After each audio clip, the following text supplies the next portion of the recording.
देखिए बाबू, आप लोग बहुत दिन के बाद मतलब रक्षाबंधन के बाद आज मिल रहे हैं, है ना। तो क्या चल रहा था या नहीं चल रहा था, शायद माइंड से थोड़ा थोड़ा निकल तो नहीं ना गया है।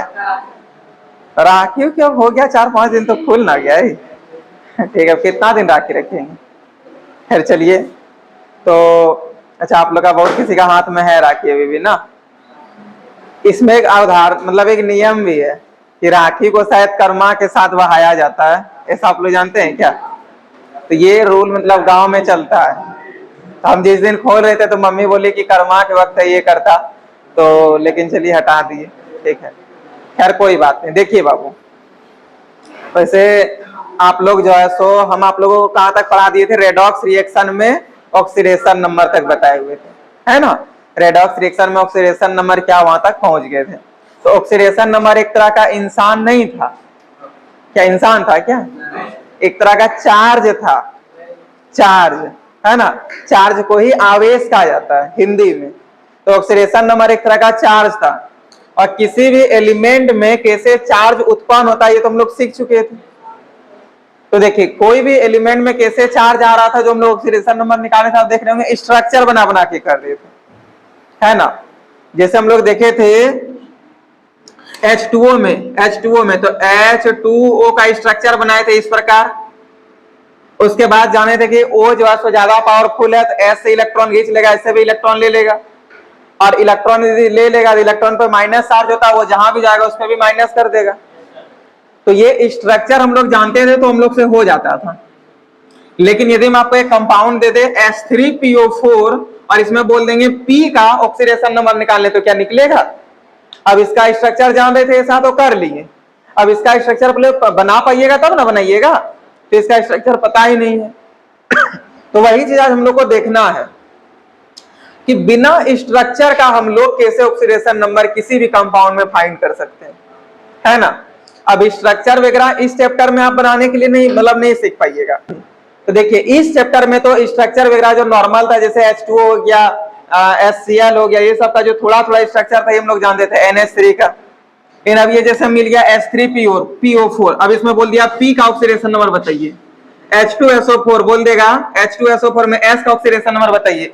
अब ये सब का हम लोगों को पते नहीं है कि कैसे इसका हम लोग स्ट्रक्चर बनाएंगे। तो बताइए, क्या विदाउट स्ट्रक्चर आप ये सब का ऑक्सीडेशन नंबर निकाल पाइएगा। दे देगा NH2CO NH2 में O का निकालिए या C का निकालिए, किसी का भी दे देगा। तब इसका स्ट्रक्चर ही पता नहीं कैसे बनेगा, तुम लोग कैसे निकाल पाएंगे, है ना। तो जब स्ट्रक्चर ही मालूम ना हो तो ऑक्सीडेशन नंबर नहीं निकल पाएगा। तो एग्जाम में जो हम आपको बताएं ऐसा थोड़ी फिक्स की वही वाला क्वेश्चन आ जाएगा।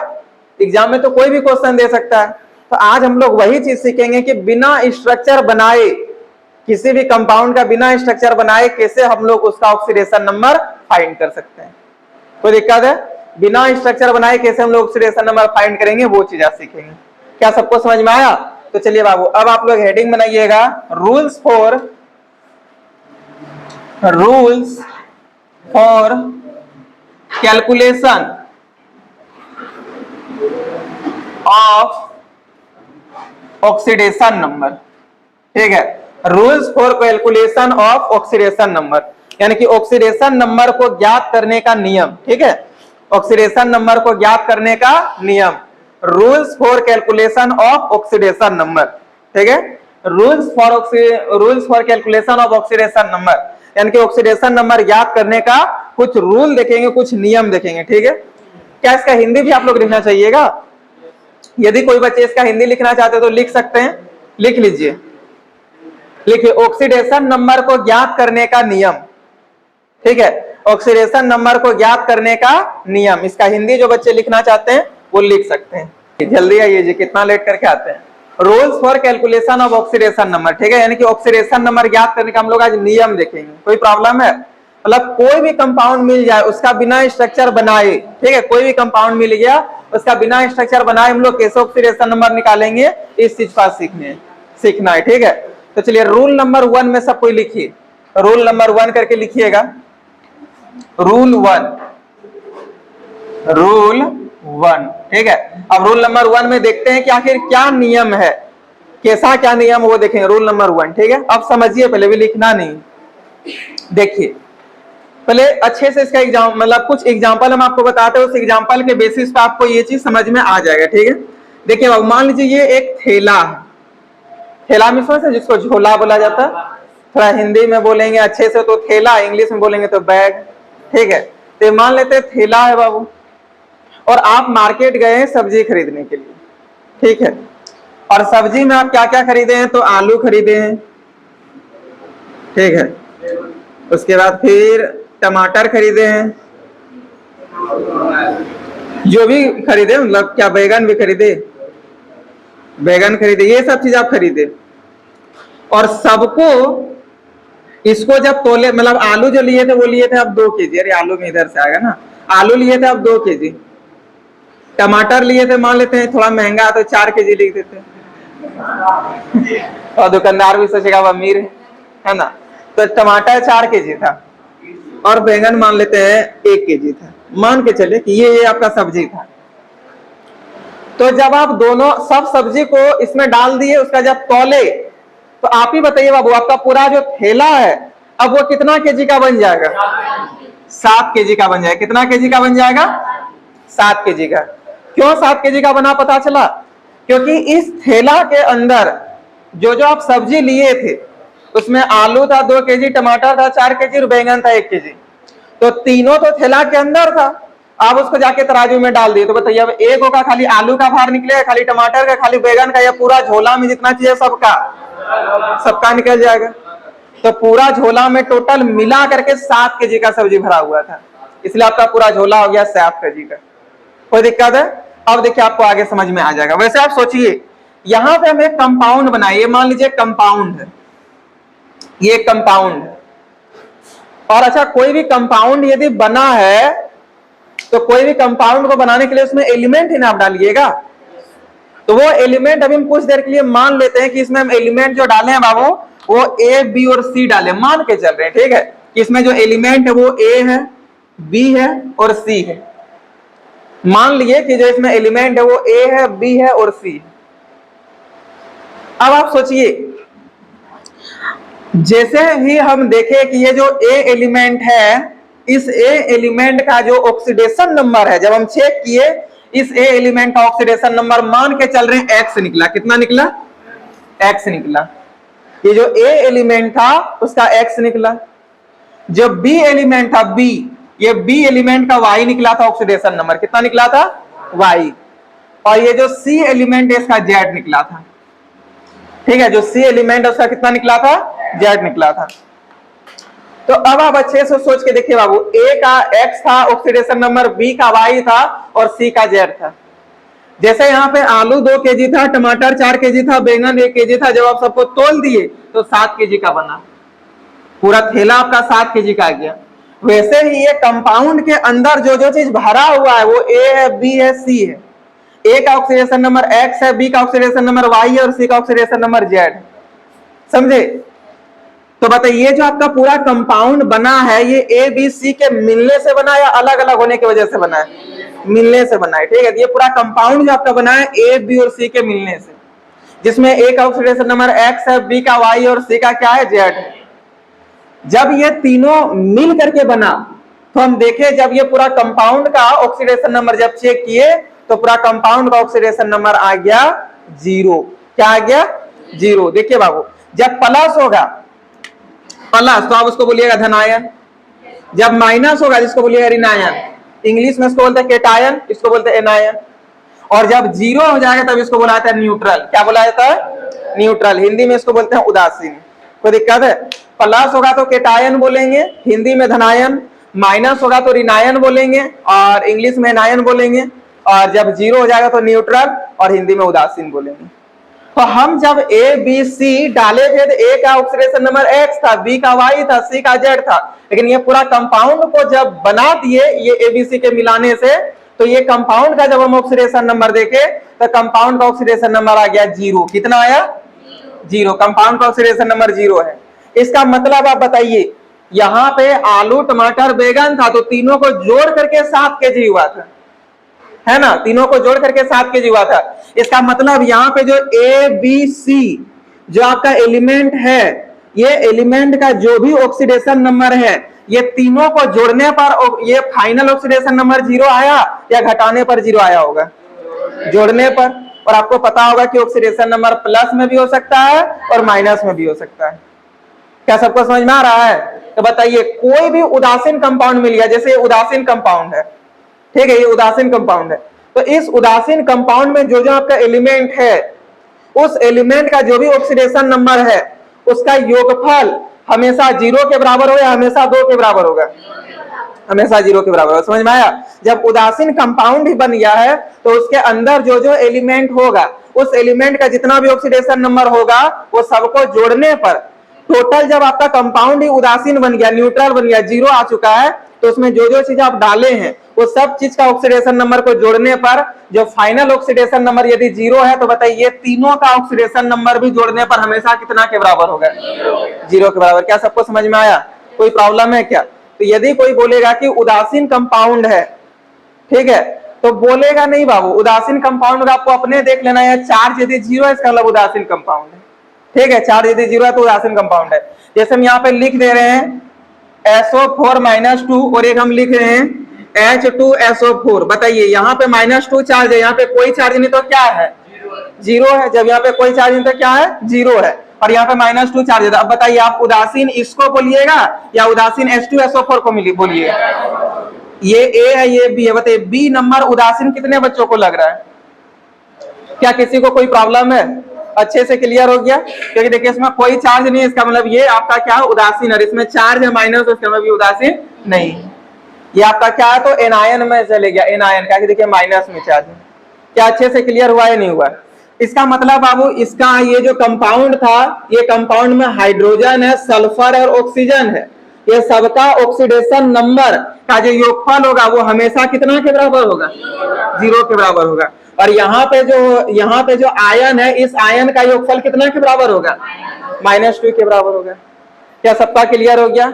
कोई प्रॉब्लम नहीं है? तो यही हम लोग रूल नंबर 1 में लिखेंगे। देखिए, अब इसका मतलब यहाँ पे क्या हुआ, ये अभी हम लोग रूल नंबर 1 जो समझे, रूल नंबर 1 में क्या समझे कि किसी उदासीन कंपाउंड में, यानी किसी उदासीन यौगिक में उपस्थित तत्वों का ऑक्सीडेशन नंबर हमेशा किसके बराबर होगा?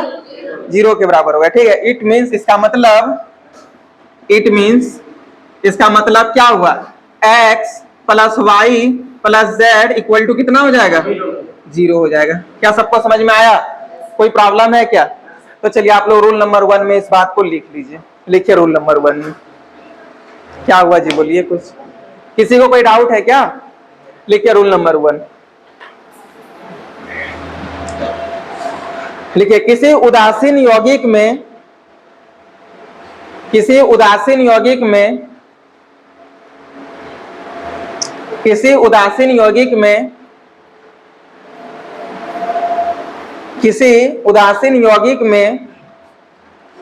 उपस्थित तत्वों का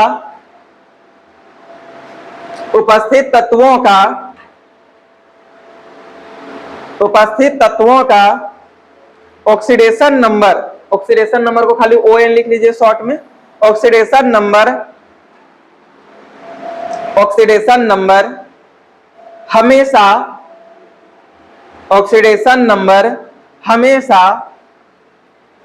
0 के बराबर होता है। हमेशा 0 के बराबर होता है। हमेशा 0 के बराबर होता है। हमेशा 0 के बराबर होता है। कोई दिक्कत है? अब ये दोनों लिख लीजिए बाबू, ठीक है, उसके नीचे ये वाला, उसके बाद इट मीन्स करके ये वाला, ताकि आपको हमेशा याद रहे, इसलिए इसको लिख लीजिए।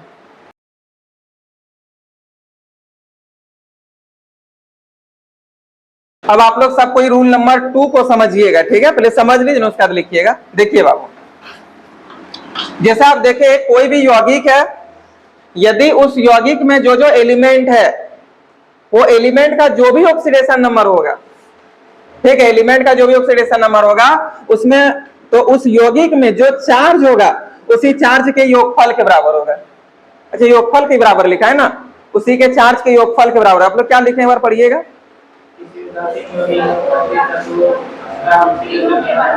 अच्छा, उपस्थित तत्व ऑक्सीडेशन नंबर हमेशा 0 की बात एक ही हुआ। उपस्थित तत्व का ऑक्सीडेशन नंबर का योगफल लिखिए या उपस्थित तत्व का ऑक्सीडेशन नंबर 0 के बराबर, बात बराबर। कोई दिक्कत है? कोई टेंशन नहीं लेना। अब आगे देखिए बाबू, अब यहाँ पे सोच के देखिए, यहाँ पे जो तत्व था इस तत्व से ये कंपाउंड बना था और ये कंपाउंड का ऑक्सीडेशन नंबर 0 था। इसका मतलब इसमें जो एलिमेंट है वो सारे एलिमेंट का ऑक्सीडेशन नंबर को जोड़ने पर भी 0 के ही बराबर होगा। लेकिन आप सोचिए, यदि हम यहाँ पे एक एलिमेंट लिए, ठीक है, एक एलिमेंट लिए और इस एलिमेंट में हम देखें चार्ज है, चार्ज, और बताइए चार्ज जब भी आपका माइंड में आएगा तो दो बात चल रहा होगा कि चार्ज चाहे प्लस में भी हो सकता है और चार्ज चाहे माइनस में भी हो सकता है। इसका मतलब इसमें प्लस भी चार्ज हो सकता है या फिर माइनस भी चार्ज हो सकता है, समझे? क्योंकि चार्ज दो टाइप का था, प्लस और माइनस, तो चार्ज इसमें प्लस भी हो सकता है माइनस भी हो सकता है। और इसमें जो एलिमेंट है बाबू, ठीक है, इसमें जो एलिमेंट है वो मान के चल रहे हैं कि ए है, बी है और सी, ठीक है। इसमें एलिमेंट क्या, ए है, बी है और सी है, ठीक है। तो प्लस माइनस आखिर कितना होगा, +2 होगा, -2 होगा, +3 होगा, -1 होगा, जो भी होगा उसको हम लोग यहाँ पे टी मान लेते हैं। क्या मान लेते हैं? टी, की प्लस माइनस टी है। इसमें जो ए बी सी है बाबू, ए बी सी, इस ए बी सी जो आपका एलिमेंट है उस ए एलिमेंट का जो ऑक्सीडेशन नंबर है वो है एक्स, क्या है, बी का है वाई, क्या है, और सी का है जेड, क्या है, जेड।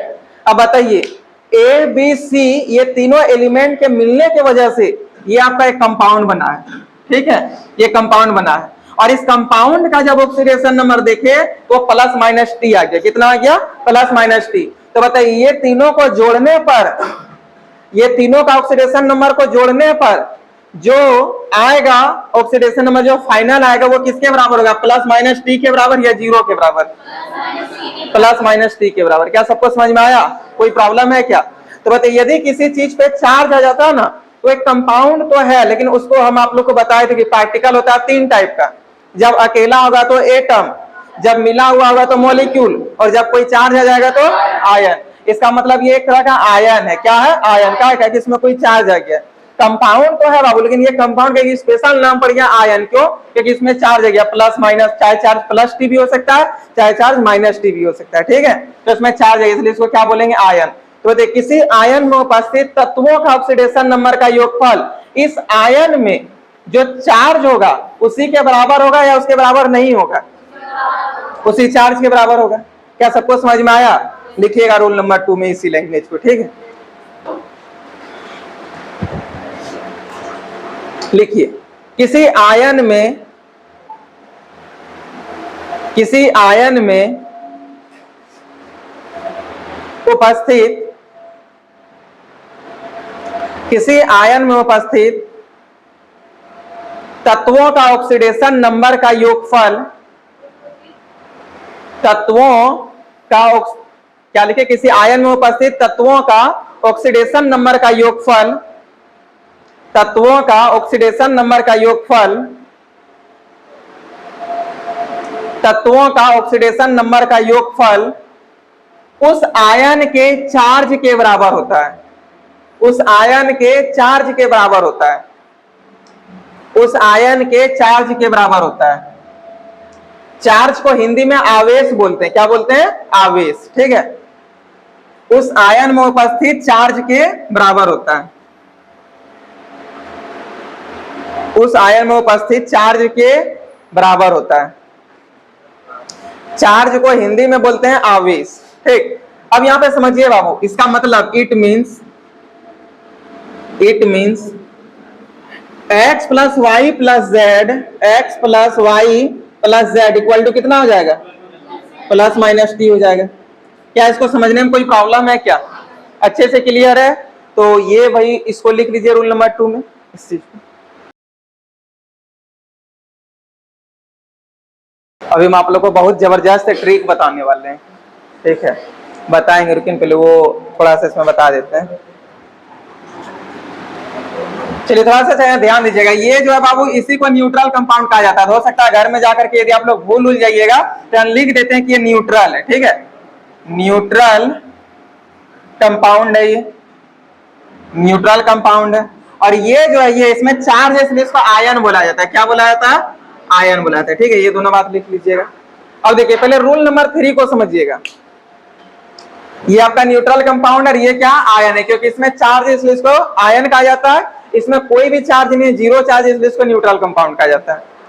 अब थोड़ा सा समझिएगा, देखिए आप लोग पीरियोडिक टेबल तो जानते ही है।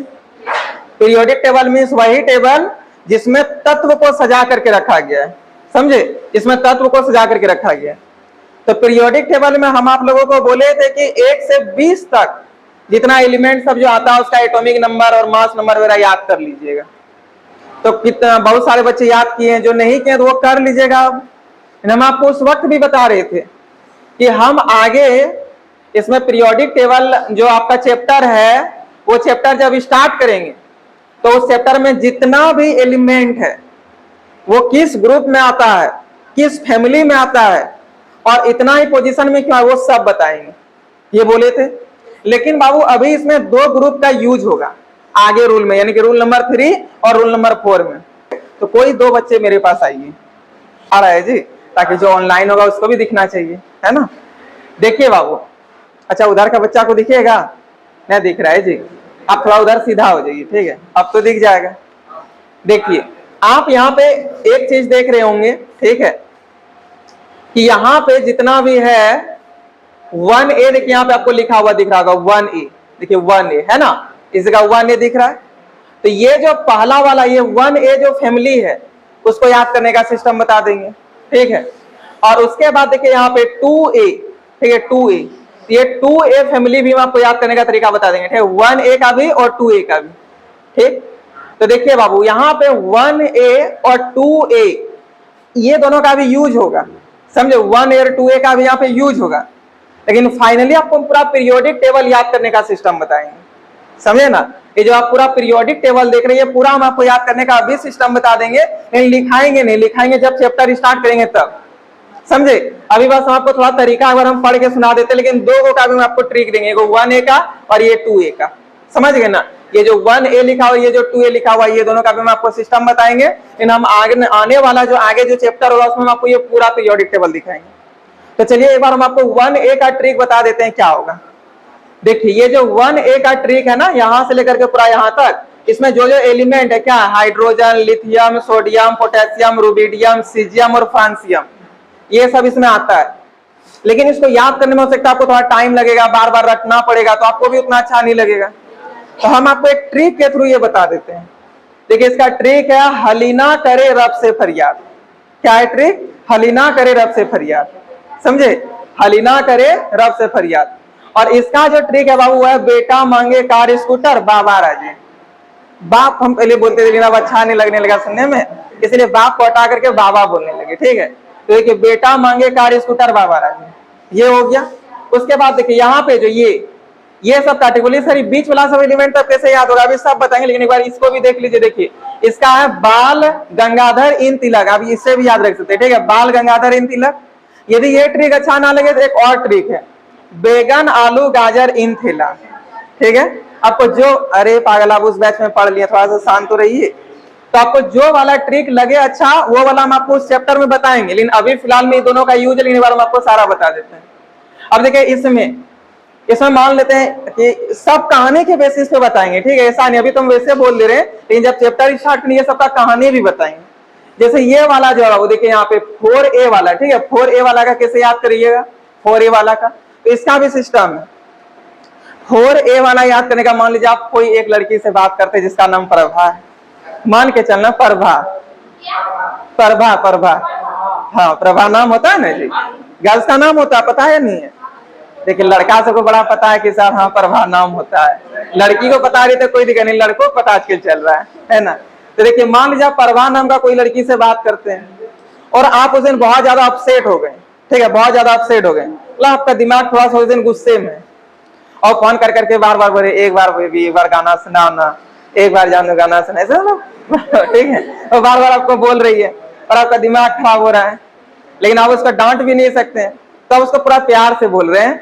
देखिए कौन सी गीत सुनाओ पगली, या फिर प्रभा जो बोलिए, ठीक है, कौन सी गीत सुनाओ प्रभा, जैसे आपको मन करे बोलने का, कोई पगली भी बोल सकते हैं, लेकिन प्रभा में सेट हो जाएगा पी भी, समझे, इसलिए ही बोलिएगा कौन सी गीत सुनाओ प्रभा, ठीक है। तो ये देखिए इसमें ये ट्रिक था। अब ये वाला देखिए, मतलब 15 या फिर 5 है जो बोलिए, ठीक है। इस ग्रुप को कैसे याद कीजिएगा, तो इसमें देखिए यहाँ पे क्या, nitrogen, phosphorus, arsenic, antimony, bismuth, ठीक है। अब इसको याद करने का भी सिस्टम है बाबू, देखिए ये वाला यदि आप याद करना चाहते हैं तो इसको याद करने का तरीका ये, मान लीजिए कि आपका कोई रिलेटिव आया है तो आप उसको बोल रहे हैं कि नाना, पापा, आशा सब बीमार है, या आंसू जो बोलना चाहिए, ठीक है। नाना मीन्स हो गया आपके नाना जी, जानवे करते हैं।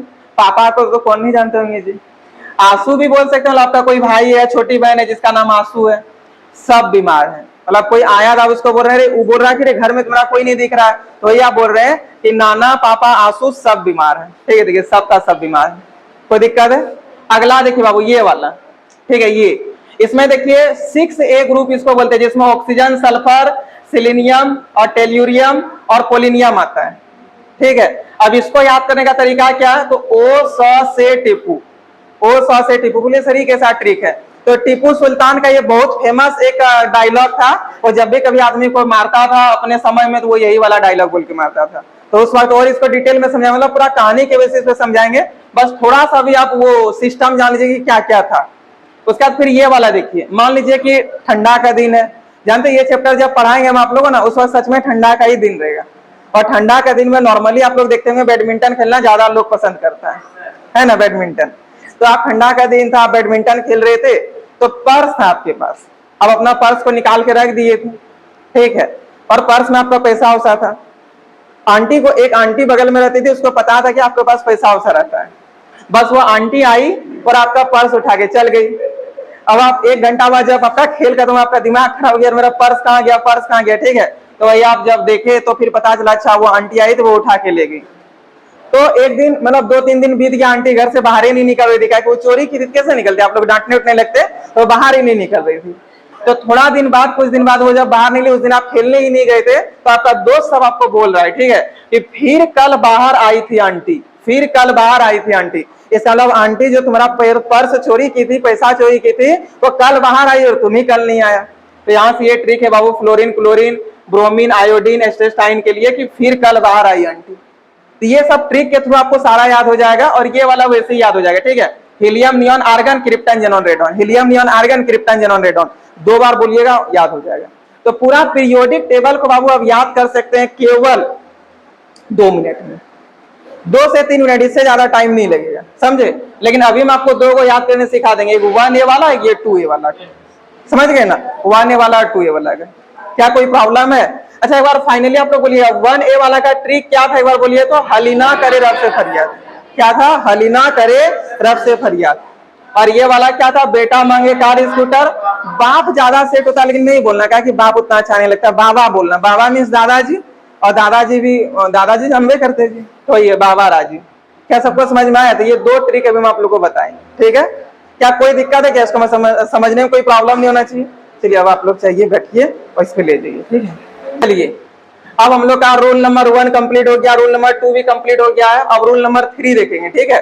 तो रूल नंबर 3 में वही हम लोग ग्रुप 1A में जितना भी एलिमेंट है बाबू, सबसे पहले उस एलिमेंट को याद कैसे करेंगे उसका ट्रिक देखेंगे, ठीक है। देखिए ट्रिक क्या है, ठीक है। हलीना नाम का एक लड़की, ठीक है, उसका एग्जाम है सामने, तो वो अपने रब से, रब मीन्स होता अपने गॉड से, है ना, अपने गॉड से वो दुआ कर रही है, मन्नत मांग रही है कि हे भगवान इस बार जो है मेरा किसी तरह से एग्जाम में हम टॉप कर जाए, पास कर जाए, नहीं निकल जाए, नहीं टॉप कर जाए, ये उसका मन्नत है। तो वही वो भगवान से दुआ कर रही है, भगवान से मतलब मांग रही है कि मेरा जो है सो इस बार टेस्ट में हमको टॉप करा दीजिए, या फिर मेरा एग्जाम में हमको टॉप करा दीजिए, ठीक है। तो वहीं से ट्रिक आया, लेकिन वो लड़की कौन है? हलीना नाम की। क्या नाम की है? हलीना नाम की, ठीक है। तो देखिए ट्रिक क्या है बाबू, हलीना करे रब से फरियाद, रब से फरियाद, ठीक है। अब आप लोग को बहुत सारे बच्चों को लग रहा है सर आप स्पेलिंग गलत लिखे, तो रे पागल ये ट्रिक है, ठीक है। अब ट्रिक में आपको पूरा फुल सही से नहीं रहेगा, ट्रिक बस याद करने का तरीका है, आपको याद कैसे हो ये चीज है, ठीक है। अब हलीना में बोलिए सर हलीना का स्पेलिंग में HALI होना चाहिए, तो हम क्या बोलिए, एक तरह का ट्रिक है, ठीक है। पता है क्या है? पहला ग्रुप 1A को याद करने का ट्रिक क्या है? हलीना करे रब से फरियाद। क्या है, हलीना करे रब से फरियाद। ठीक है, अब देखिए आपको लेना किसको किसको वो समझिए। अब बोलिए सर से में यहाँ सी का लगा दिए, तो सी इसमें साइलेंट है। नाइब में आप क्या उसको केनाइब पढ़ते हैं, नॉन को केनॉन पढ़ते हैं, उसी प्रकार यहाँ पे सी आपका साइलेंट है। कोई दिक्कत है? अब देखिए बाबू, हलीना करे रब से फरियाद में आपको हलीना में एच लेना है। किसको लेना है, एच को लेना है। उसके बाद एल आई लेना है, उसके बाद एन ए लेना है। करे से सिर्फ के को लेना है, समझे। रब से आर बी को लेना है, से सी एस को लेना है, और फरियाद से एफ आर को लेना है। कोई प्रॉब्लम है? अब देखिए ग्रुप 1A का जितना भी एलिमेंट आपको याद हो चुका है, फाइनली एक बार सबको इनको ट्रिक बताइए, क्या था, हलीना करे रब से फरियाद। ठीक है, हलीना करे रब से फरियाद, और ये आपको याद हो चुका है। देखिए बाबू, हलीना से पहले किसको लेंगे, एच को, उसके बाद किसको लेंगे, उसके बाद किसको लेंगे, उसके बाद किसको लेंगे, उसके बाद किसको लेंगे, उसके बाद किसको लेंगे, उसके बाद एफ आर को लेंगे। क्या सबको समझ में आया? देखिए, hydrogen, lithium, sodium, potassium, rubidium, caesium, francium. ठीक है, ये इसका पूरा नाम है। अब बोलिए सर 1A ग्रुप में इसको क्यों रखा गया है? देखिए बाबू, इसको 1A ग्रुप में इसलिए रखा गया है क्योंकि इसका जितना भी ये सब आप एलिमेंट देख रहे हैं, ये सब एलिमेंट का ऑक्सीडेशन नंबर 1 ही होता है। कितना होता है? 1 होता है। हाइड्रोजन का भी 1 होता है, लिथियम का भी 1 होता है, सोडियम का भी 1 होता है, पोटेशियम का भी 1, रुबिडियम का भी, सीजियम का भी, फ्रांसियम का भी, सबका 1 होगा। आगे हम चैप्टर जब स्टार्ट करेंगे हम आप लोग का पीरियोडिक टेबल, तो उसमें और डिटेल में बताएंगे, समझे। बस अभी आप लोग थोड़ा थोड़ा याद रखिए कि ऐसा ऐसा होता है। क्या ग्रुप 1A का अब एलिमेंट को और इसका ऑक्सीडेशन नंबर को याद करने में कोई प्रॉब्लम होगा क्या? पता है, ग्रुप 1A का जितना भी एलिमेंट है, ये सब जिस भी कंपाउंड में रहेगा, जिस भी यौगिक में रहेगा, उसका ऑक्सीडेशन नंबर हमेशा +1 के बराबर हो गया या -2 के बराबर हो गया, +1। क्यों? क्योंकि ये 1A में आ रहा है, और 1A का मतलब होता है कि ये सबका ऑक्सीडेशन नंबर 1 होगा। कितना होगा? 1 होगा, अभी प्लस। क्या सबको समझ में आया? तो एक बार फाइनली एक बार और आप लोग हमको ट्रिक बता दीजिए, क्या है ग्रुप 1A का? हलीना करे रब से फरियाद, हलीना से एच एल आई एन सबको ले लेना, करे से खाली के लेना, रब से आर बी सी एस और एफ आर को लेना। सबका ऑक्सीडेशन नंबर कितना होगा? 1 होगा। अच्छा, ये जिस भी कंपाउंड में होगा, जिस भी कंपाउंड में होगा, उस कंपाउंड में भी ऑक्सीडेशन नंबर कितना होगा? 1 होगा। क्या सबको समझ में आया? कोई प्रॉब्लम है क्या? तो लिखिए रूल नंबर 3 में, रूल नंबर 3 में लिखिए,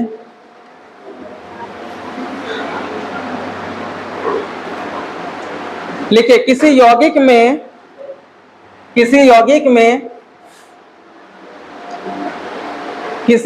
में उपस्थित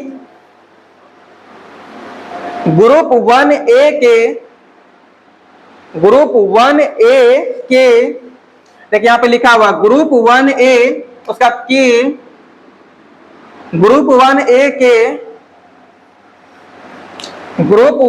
के सभी तत्वों का ON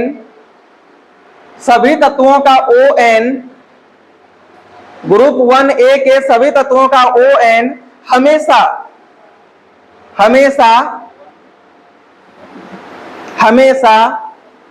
+1 होता है, हमेशा +1 होता है, हमेशा +1 होता है। कोई दिक्कत है? अब यहां से देखिए, हम आपको एक एग्जांपल बता देते हैं। जैसे हो गया बाबू, मान लीजिए HCl, ठीक है, हम जिसका अंडरलाइन करेंगे यानी कि उसी का निकालना है। जैसे क्लोरीन का ऑक्सीडेशन नंबर हमको निकालना है, बताइए क्या इस पर कोई चार्ज है? कोई चार्ज नहीं है, तो इसका ऑक्सीडेशन नंबर कितना है, मतलब पूरा कंपाउंड का 0 है, बताइएगा। ठीक है, देखिए जिसका आपको निकालना ना उसको X मान लीजिएगा। क्या मान लीजिएगा? X। और हाइड्रोजन है बाबू, बताइए हाइड्रोजन का कितना होगा? 1 होगा, +1। तो यहाँ पे कर देना, इसका +1 लिख देना है। हाइड्रोजन का +1, इसका X, लेकिन दोनों को जोड़ने पर +1 और X को जोड़ने के बाद आप बराबर 0 कीजिएगा, बराबर +1 कीजिएगा, बराबर क्या कीजिएगा? 0 कीजिएगा। अरे ये तो एक न्यूट्रल कंपाउंड है ना, न्यूट्रल कंपाउंड है, तो आप क्या कीजिएगा? बराबर 0 ना कीजिएगा। तो हम +1 या क्या बोल दिए आप लोग, दूसरा वाला ऑप्शन चुन लिए। किसके बराबर दीजिएगा? 0। क्यों? क्योंकि यहाँ पे हम कोई चार्ज अभी तक दिए हैं। इसका मतलब ये उदासीन कंपाउंड है या कोई आयन है? उदासीन कंपाउंड में बताइए दोनों का चार्ज को जोड़ने के बाद कितना के बराबर कीजिएगा, 0 के बराबर कीजिएगा। अब देखिए आपको देखिए जिसका निकालना उसको x मान लेना है, बाकी बात यहाँ आप जानते हैं किसका कितना होता है, ठीक है। अब देखिए बाबू यहाँ निकालना है तो लिखिए इसका +1 है लिख दीजिए, इसका x मान है लिख दीजिए और इक्वल टू 0 होगा। तो बताइए 1 + x इक्वल टू 0, तो x बराबर कितना हो जाएगा, इसको उधर ले जाइएगा तो -1 हो जाएगा। तो x -1 आ गया। x आप किसको माने थे, Cl को माने थे, इसलिए oxidation number of Cl equal to कितना आ गया, क्या समझ में आया। तो देखिए तो बिना स्ट्रक्चर बनाए निकल गया। लेकिन इससे थोड़ा सा हार्ड एग्जांपल लिख लेते हैं, ठीक है। देखिए सेकंड नंबर एग्जांपल, जैसे LiAlH4 ले लिए, ठीक है, LiAlH4। इसमें आपको निकालना है मान लीजिए एल्युमिनियम का, किसका निकालना है, एल्युमिनियम का। बताइए जिसका निकालेंगे उसको क्या मान लेंगे, x। अब बताइए ये वाला देखिए Li हलीना करे में आ रहा है, Li में आ रहा है, बताइए इसका कितना होगा ऑक्सीडेशन नंबर, +1। बताइए हाइड्रोजन का कितना होता है, +1 ही होता है, एक हाइड्रोजन का +1, लेकिन यहाँ कितना हाइड्रोजन है, तो बताइए 4 हाइड्रोजन का कितना हो जाएगा, +4, यहाँ पे लीजिए +4। और बताइए बाबू यहाँ पे क्या इसमें कोई भी चार्ज है, कोई चार्ज नहीं, तो इक्वल टू कितना कीजिएगा, यानी कि 1 + x + 4 इक्वल टू 0। 4 + 1 की जगह 5 हो जाएगा, तो x + 5 इक्वल टू 0। तो बताइए x इक्वल टू कितना हो जाएगा, -5। x इक्वल टू कितना हो जाएगा, -5। लेकिन अब x जो है किसको माने बताइए, तो एल्युमिनियम को। तो यहाँ पे लीजिए लिखिएगा, इसलिए oxidation number of aluminium equal to कितना हो जाएगा, -5। अब बहुत सारे बच्चे बोले सर एल्युमिनियम का -5, ये तो होता ही नहीं है। तो देखिए कंपाउंड पे भी डिपेंड करेगा कि किसका कितना ऑक्सीडेशन नंबर होना चाहिए, कोई दिक्कत है। अच्छा एक दो और बताते हैं, ठीक है। जैसे कि देखिए बाबू एक हम और एग्जांपल ले लेते हैं, यहाँ पे एग्जांपल नंबर 3, जैसे ले लिए NaBH4। इसमें आपको B का निकालना है, किसका निकालना है, B का निकालना है। तो देखिए सबसे पहले आपका यहाँ कौन है, Na, और ये हलीना करे में आता है, बताइए हलीना करे में Na आपका आ रहा है, तो कितना होगा इसका, +1। हाइड्रोजन भी आपका आता है, देखिए एक हाइड्रोजन का +1, बताइए 4 हाइड्रोजन का कितना हो जाएगा, +4 हो जाएगा, ठीक है, क्या हो जाएगा, +4। अब बताइए यहाँ पे कोई भी चार्ज है, कोई चार्ज नहीं है। जब कोई चार्ज नहीं तो कितना के बराबर करेंगे, और जिसका निकालना उसको क्या मान लेंगे, x। तो +1 + 4 + x इक्वल टू कितना हो जाएगा, तो x इक्वल टू कितना हो जाएगा, और x इक्वल टू -5। इसका मतलब ऑक्सीडेशन नंबर ऑफ B कितना आ गया, देखिए इसलिए oxidation number of B equal to -5। क्या सबको समझ में आया, कोई प्रॉब्लम है क्या। एक काम कीजिएगा, ये तीनों एग्जांपल जल्दी से नोट कीजिए, ठीक है। ये रुकिए पहले वो लैंग्वेज लिखे, लैंग्वेज लिखने के बाद ये वाला ट्रिक लिख लीजिएगा और ये वाला लिख लीजिएगा, उसके बाद एग्जांपल नोट कीजिएगा।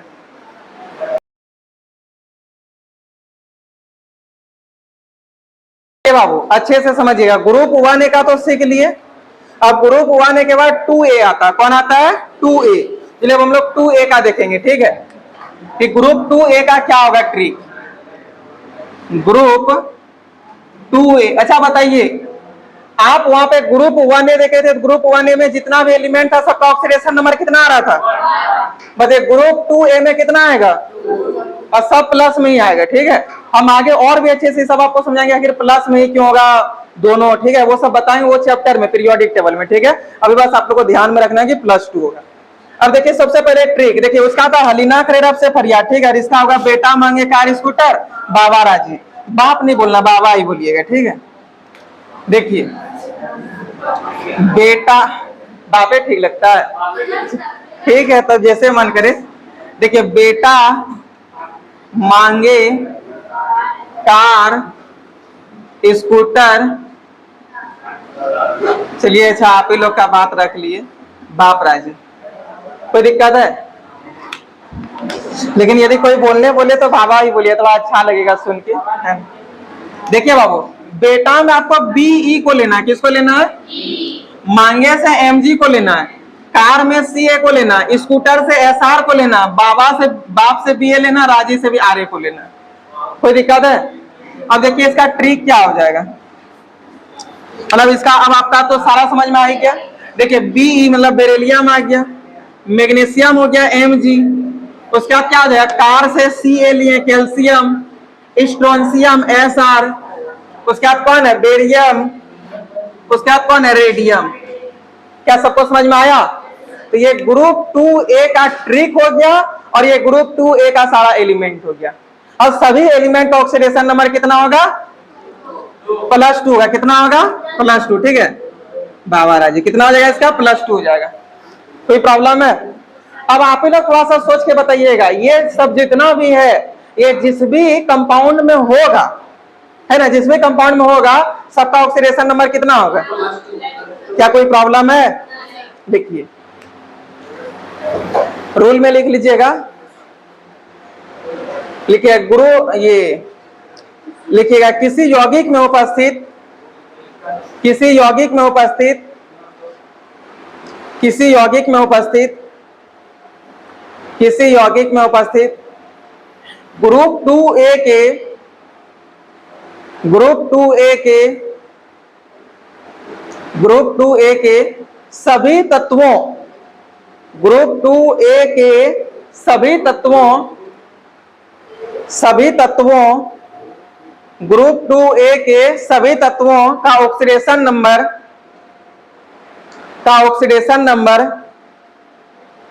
ग्रुप 2A के सभी तत्वों का ऑक्सीडेशन नंबर हमेशा +2 होता है, हमेशा +2 होता है, हमेशा +2 होता है।